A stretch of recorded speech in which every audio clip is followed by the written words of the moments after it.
ई class ही वो गाड़ी है जिसने आज से तकरीबन 25 साल पहले इंडिया में मर्सिडीज बेंज की नींव रखी थी और आज से तकरीबन 25 साल बाद ही मर्सिडीज बेंज एक नई ई क्लास लेकर फाइनली इंडिया में आ गया है। इसको लॉन्च भी कर दिया गया है। तो इस वीडियो में बात करेंगे क्या बदला है इस नई ई क्लास में, कितनी पहले से टेक्नोलॉजी इसमें ऐड हुई है, क्या फीचर्स हैं एंड ऑल्सो किस तरह का परफॉर्मेंस इस नई मर्सिडीज बेंज ई क्लास का हमें देखने को मिल रहा है।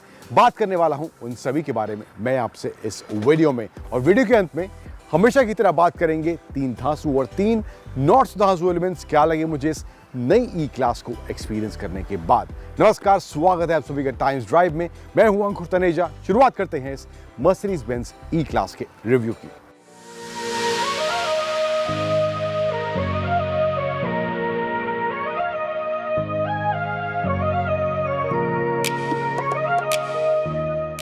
और फ्रंट डिजाइन शुरुआत करें तो यहाँ पे आपको नया एकदम ग्रिल देखने को मिलेगा। क्रोम की सराउंडिंग्स हैं, प्रीमियम टच फ्रंट से ही इसके देखने को मिल जाता है। बड़ा सा मर्सिडीज का 3 स्टार लोगो, 360 डिग्री कैमरा वगैरह इसमें मिल जाता है। एंड यहाँ पर आपको हेडलैम्प्स वगैरह फुल एलईडी मिलते हैं। डीआरएल कुछ इस तरह से ऊपर की तरफ देखने को मिलेगा एंड नीचे भी क्रोम के फिनिश वगैरह इसमें दिए गए हैं। साइड में आए तो यहाँ पर एक जो मेजर चेंज हुआ है वो है इसकी लंबाई को लेकर। इसका व्हील बेस जो है पहले से बढ़ गया है, यानी कि सेकेंड रो में बेटर स्पेस आपको पुरानी क्लास के मुकाबले इसमें देखने को मिलने वाला है। फिर व्हील्स का डिज़ाइन जो है अलॉय व्हील्स का वो भी आपको डिफरेंट देखने को मिलेगा। चेंज यहाँ पे दिया गया है। साइज़ जो है इस टायर का 18 इंच 225 सेक्शन का साइज़ इसमें दिया गया है एंड ओवरऑल कुछ इस तरह से इसका साइड प्रोफाइल लगता है। एंड गाड़ी देखने में वाकई में लंबी लगती है। लॉन्ग व्हील बेस वाला वर्जन ये इस ई क्लास का है। यहाँ पे फ्लश डोर हैंडल्स कुछ इस तरह से देखने को मिल जाते हैं, तो ये भी एक इसमें फीचर दिया गया है। इसके अलावा जो है क्रोम की एक्सेंट्स विंडो के आसपास पियानो ब्लैक टच वगैरह देखने को मिल जाता है।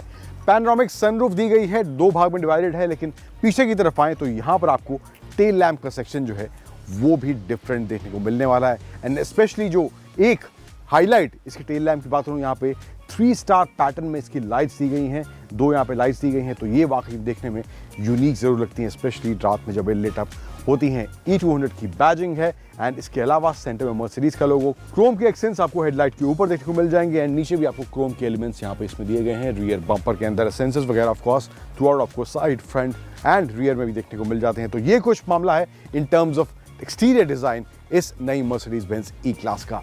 अंदर जो है काफी बदलाव हुआ है, टेक्नोलॉजी नई है, नए स्क्रीन दिए गए हैं। तो किस तरह के चेंजेस हैं, क्या चीजें ऐड हुई हैं, let's go and check that out.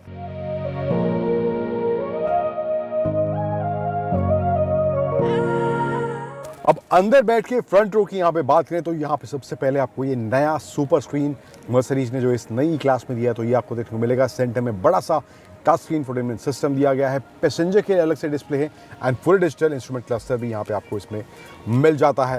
And steering पर आए तो यहाँ पे आपको स्टीयरिंग कंट्रोल्स वगैरह देखने को मिल जाएंगे। लेफ्ट साइड में इंफोटेनमेंट सिस्टम के, राइट साइड में cruise control and AIDS level 2 के जो फीचर्स दिए गए हैं उनको एक्सेस करने के कुछ यहाँ पे आपको हैप्टिक फीडबैक के साथ यहाँ पे बटन देखने को मिल जाएंगे। And piano black leather stitch, again no compromise in terms of premiumness और लग्जरी। तो यहाँ पे मामला कुछ इस तरह से है। स्पेस की बात करें तो यहाँ पे सेंटर में 2 cup holders, 2 USB-C charging point, wireless charging का ऑप्शन देखने को मिल जाता है एंड इसके साथ साथ आपको यहाँ पे डायनामिक सिलेक्ट का ऑप्शन दिया गया है जिसमें आप अलग अलग मोड सिलेक्ट कर सकते हैं। आपको eco, comfort, sport, individual 4 mode का ऑप्शन इसमें मिल जाता है। तो ये ऑप्शन यहाँ पे दिए गए हैं। आर्मरेस्ट है, डिसेंट स्पेस, एक USB-C चार्जिंग पॉइंट, तो ये ऑप्शन यहाँ पे दिए गए हैं। एंड एडजस्ट करने के लिए आपको मेमोरी सेटिंग्स के ऑप्शन, सीट एडजस्टमेंट के लिए यहाँ पे बटन्स दिए गए हैं। इनको यूज़ करना थोड़ा सा मुझे ट्रिकी लग रहा है, कई बार इसको थोड़ा ज़्यादा प्रेस करना पड़ता है, तो फीडबैक के हिसाब से मुझे लगता है थोड़ा सा बेटर यहाँ पे मामला हो सकता था। बट ओवरऑल कुछ हिसाब किताब यहाँ पे देखने को मिलता है। नया एडिशन जो है यहाँ पे इसमें दिया गया है एक सेल्फी कैमरा, जिससे आप अपने जूम कॉल या वेबएक्स कॉल भी अटेंड कर सकते हैं। तो ये एक फीचर दिया गया है। इसको ऑन करके मैं दिखाता हूँ। यहाँ पे कुछ इस तरह से ये काम करता है। ऐप्स में जाएंगे, सेटिंग्स में, एंड कैमरा को मैं क्लिक करूँगा तो कुछ इस तरह से यहाँ पे ये मामला आपको देखने को मिलेगा इसके सेल्फी कैमरा का। एंड ओवरऑल डिज़ाइन देखेंगे आप जो इसी बेंज का दिया गया है, जो लाइंस जिस तरह से दी गई हैं, काफ़ी देखने में मामला नीट लग रहा है, प्रीमियम लग रहा है एंड एज वेल लग्जरी की फील भी अंदर बैठने की बात आ रही है। थोड़ा अगर मैं कहूँ कि मे भी कुछ लोगों को लगे शायद थोड़ा एग्जैजरेट कर रहा हूँ, बट थोड़ा बहुत मुझे लगता है एस क्लास के नज़दीक जाती हुई ये ई क्लास ज़रूर दिख रही है। अब बात करते हैं पिछली कतार, क्योंकि मामला इन टर्म्स ऑफ व्हील बेस बड़ा है तो स्पेस कैसा है, कंफर्ट कैसा है दूसरी कतार में, वो भी आपको दिखाते हैं।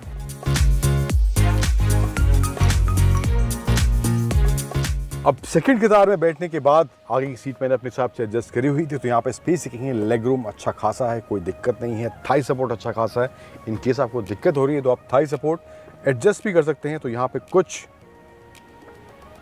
इंचेस तक इसको आपको एडजस्ट करने का ऑप्शन भी दिया गया। इसके साथ साथ जो रियर सीट है वहाँ पे आपको 36 डिग्री का एक्स्ट्रा रिक्लाइन भी मिलता है, तो वो भी आप यहाँ पे इस तरह से एडजस्ट कर सकते हैं। इसकी दूसरी कतार में एसी वेंट्स वगैरह दिए गए हैं, डेडिकेटेड 4 जोन क्लाइमेट कंट्रोल इसमें आता है, 2 आगे 2 पीछे लोगों के लिए। एंड यहाँ पे फैन स्पीड, टेम्परेचर के लिए अलग से सेटिंग्स भी आपको देखने को मिल जाएंगी। कुछ सामान रखने की जगह यहाँ पे है, deep enough to keep your phone. And overall मामला leather stitch, premium feel and थोड़े बहुत आपको क्रोम के एक्सेंट्स भी देखने को मिल जाएंगे। सीट्स के पीछे एसी वेंट्स के जो बटन्स वगैरह हैं वहाँ पे, एंड इसके अलावा सी पिलर भी यहाँ एसी वेंट्स दिए गए हैं।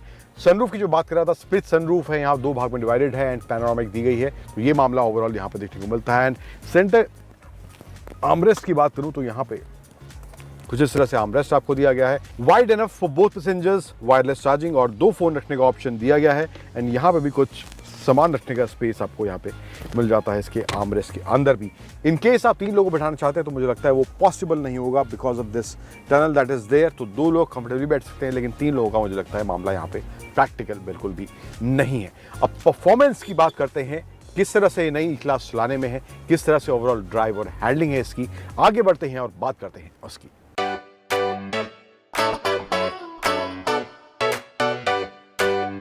तो अब बात करते हैं इस नई मर्सिडीज बेंज ई क्लास की परफॉर्मेंस, राइड और हैंडलिंग को लेकर।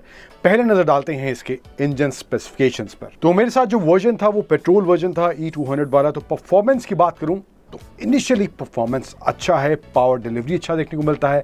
एंड ओवरऑल अगर मैं बात करूं सिटी के हिसाब से वो कंपोज्ड बैलेंस भी देखने को मिलता है। एंड हाईवे पर अगर आपको तेज तर्रार गाड़ी दौड़ानी है तो उसके हिसाब से अच्छा परफॉर्मेंस, टॉर्क डिलीवरी भी इस इंजन से निकलता हुआ दिखाई देता है। तो वहां पर परफॉर्मेंस को लेकर दोनों ही माहौल में ई क्लास का ये पेट्रोल इंजन काफी सॉर्टेड मुझे महसूस हुआ इन टर्म्स ऑफ परफॉर्मेंस। इसके अलावा बात करूं हैंडलिंग वगैरह किस तरह का है, ओवरऑल जो बैलेंस है किस तरह का है, तो वहां पर जो है हैंडलिंग की बात करूं तो गाड़ी जो है सड़क से सट कर चलती हुई दिखाई देती है। ओवरऑल जो तेज रफ्तार में अगर आप शार्प टर्न्स भी ले रहे हैं तो वहां पर बैलेंस जो है अच्छा खासा है।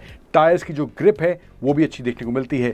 सस्पेंशन सेटअप और ब्रेकिंग की बात करूं तो वहां पर सिटी में अगर मैं बात करूं स्लो स्पीड पे तो थोड़ा सा स्टिफनेस महसूस मुझे जरूर हुआ अगर आप धीमी रफ्तार में गाड़ी चला रहा था। बट अदरवाइज अगर ओवरऑल बैलेंस की बात करूं, आप सिटी में अगर आप 60-70 की स्पीड पे हैं तो वहां पर पॉट होल जो है, स्पीड ब्रेकर जो है, एब्जॉर्प्शन पावर अच्छा देखने को मिलता है उन सिचुएशंस में। एंड हाईवे पर भी सस्पेंशन सेटअप का जो बैलेंस है वो ओवरऑल अच्छा मुझे इस नई ई क्लास में देखने को मिला है। इसके अलावा ब्रेकिंग की बात करूं तो वहां पर जो बाइट है, वहां पर जो ग्रिप है, तेज रफ्तार धीमी रफ्तार दोनों ही माहौल में ब्रेकिंग प्रिसाइज है, सटीक है। कोई दिक्कत मुझे इन टर्म्स ऑफ ब्रेकिंग भी इस नई मर्सिडीज बेंज की ई क्लास में देखने को नहीं मिली है। अब एक फीचर जो मुझे काफी इंटरेस्टिंग लगा इस नई क्लास में वो है इसमें डिजिटल वेंट्स वाला जो फीचर दिया गया है। हालांकि ड्राइवर साइड पर अगर आप बैठे हैं गाड़ी चला रहे हैं तो वहां पर आप मैनुअली भी कर सकते हैं, लेकिन इन केस अगर आपको पैसेंजर साइड के वेंट एडजस्ट करने हैं एंड वहां पर कोई नहीं बैठा है तो उसके लिए आपको डिजिटल वेंट का ये फीचर जो है मुझे लगता है कन्वीनियंस के तौर पर वाकई में काम आने वाला है। तो ये फीचर स्पेशली मुझे लगता है ड्राइव के दौरान एक कन्वीनियंस जरूर ऐड करेगा इस नई ई क्लास के अंदर।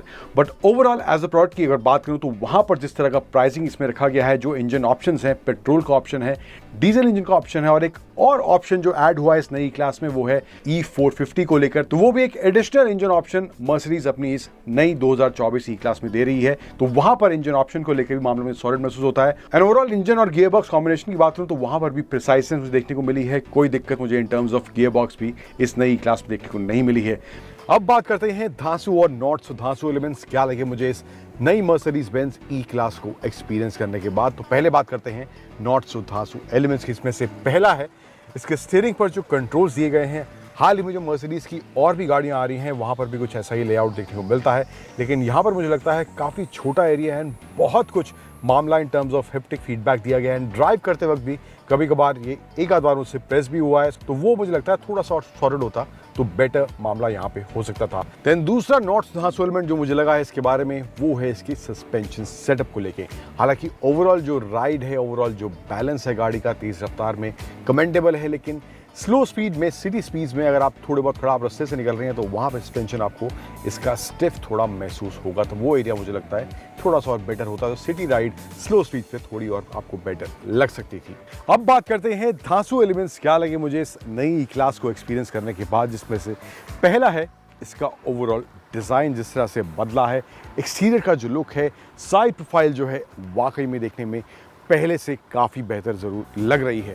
देन दूसरा धांसू एलिमेंट जो मुझे लगा है इसके बारे में वो है इसके ओवरऑल इंटीरियर का जो फील दिया गया है, जो स्क्रीन्स दी गई हैं, इंटीरियर में जो लेदर स्टिच वगैरह का लेआउट वगैरह है, तो गाड़ी अंदर से देखने में प्रीमियम और पहले से ज़्यादा बेहतर ज़रूर लग रही है। देन तीसरा और फाइनल धांसू एलिमेंट जो मुझे लगा है इसके बारे में वो है इसकी सेकेंड रो का कंफर्ट, स्पेशली वहाँ पर जिस तरह से आपको रिक्लाइन करने का ऑप्शन दिया गया है सीट को, एंड थाई सपोर्ट के लिए भी आपको अलग से ऑप्शन दिया गया है, तो वो मामला मुझे लगता है इसकी सेकेंड रो के कंफर्ट को भी एक अलग लेवल पर ले जाता है।